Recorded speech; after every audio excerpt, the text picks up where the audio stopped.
Hey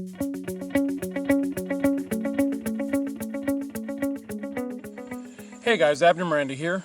Recently I had somebody ask me a question on my YouTube video on the Anderson rifle, why it was that I was using the Anderson manufacturing sporter upper receiver without the forward assist and the ejection port cover.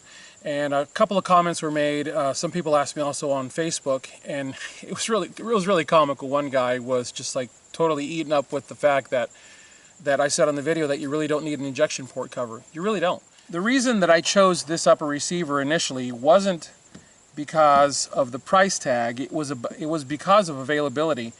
I was building a rifle for someone and I could not get parts. I guess it was actually a couple of years ago now.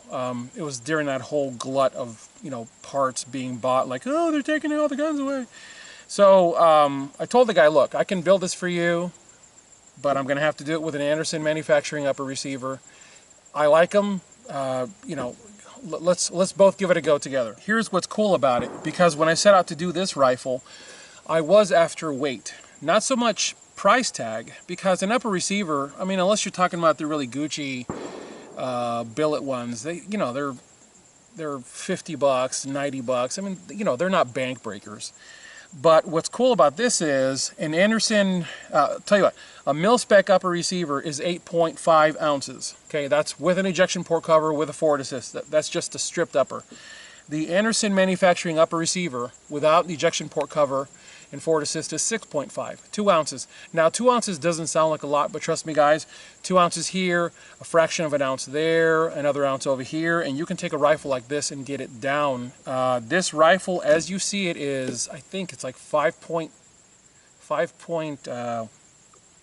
pounds 7 ounces, something like that. So let's just call it 5.5 pounds.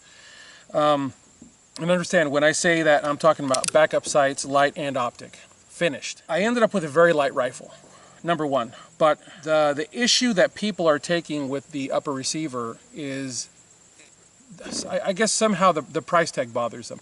The price tag on these upper receivers is $39.95. Okay, and that's your like, go buy it at AIM Surplus, your price. As a dealer, my cost is a little bit less than that. So I bought these purely on a lark. I thought, let me try it, see if it works, no problem.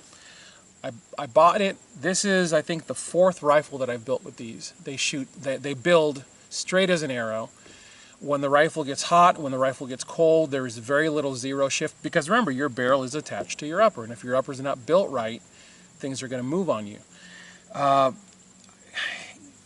These are combat rifles. These are not precision rifles. I've not found any discernible zero shift that really is a deal breaker for me.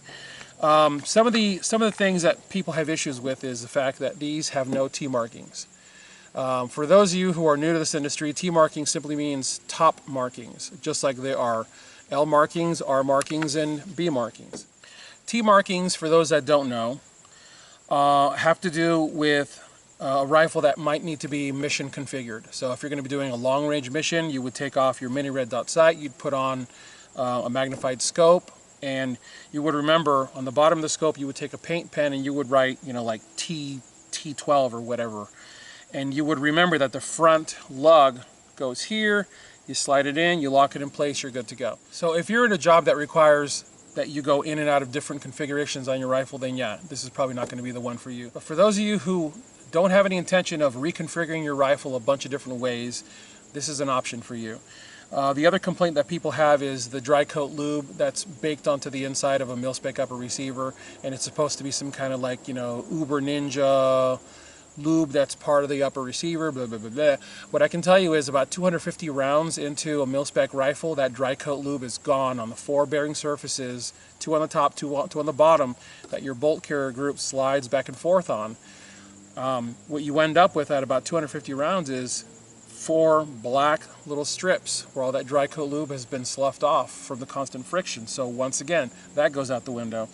The other complaint about the forward assist is, alright, here's your forward assist. Everyone says that your forward assist is meant for, you rack the rifle and you would whack, whack, whack, whack, whack on the forward assist.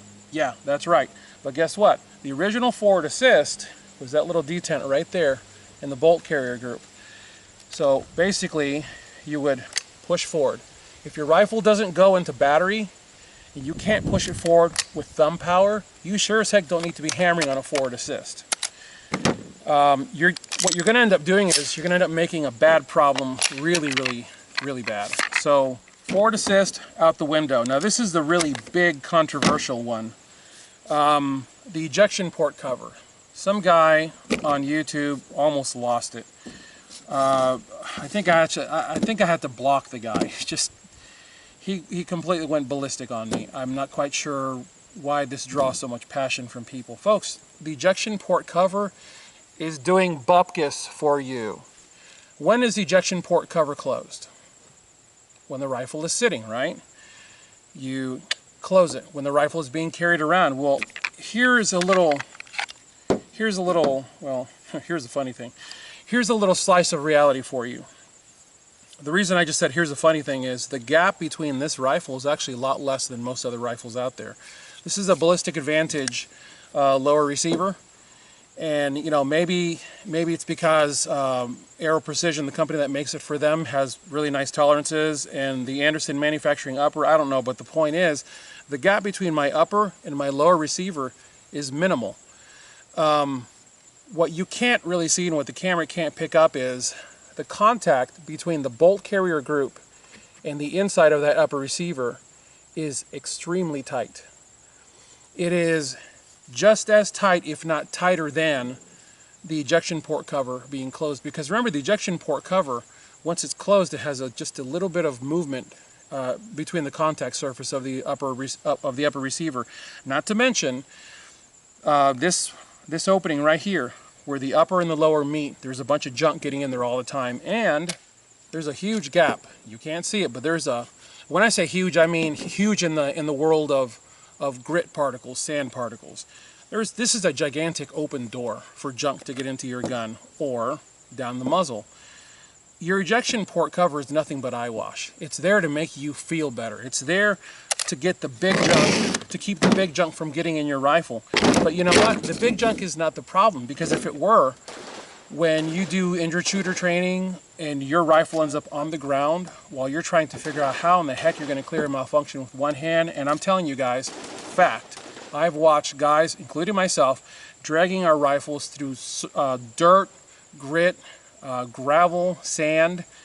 It's getting all in the gun, not to mention the instructors are sometimes flicking grit at you to try to distract you while you're trying to fix that rifle, and seldom do the rifles ever go down.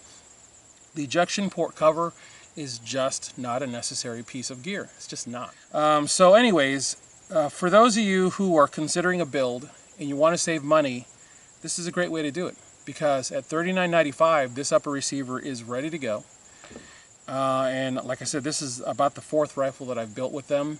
Have zero complaints whatsoever. I know I've probably just given away my greatest secret, because now these things are going to start flying off the shelf, which they already do actually. I love them. So if you guys are interested in a way to save money for a build, that's the way to do it. Anderson Manufacturing sport or upper receiver. And that's what I've got for you guys today. As always, I thank you all for watching. God bless you all. Get those guns out in practice. Have a good one.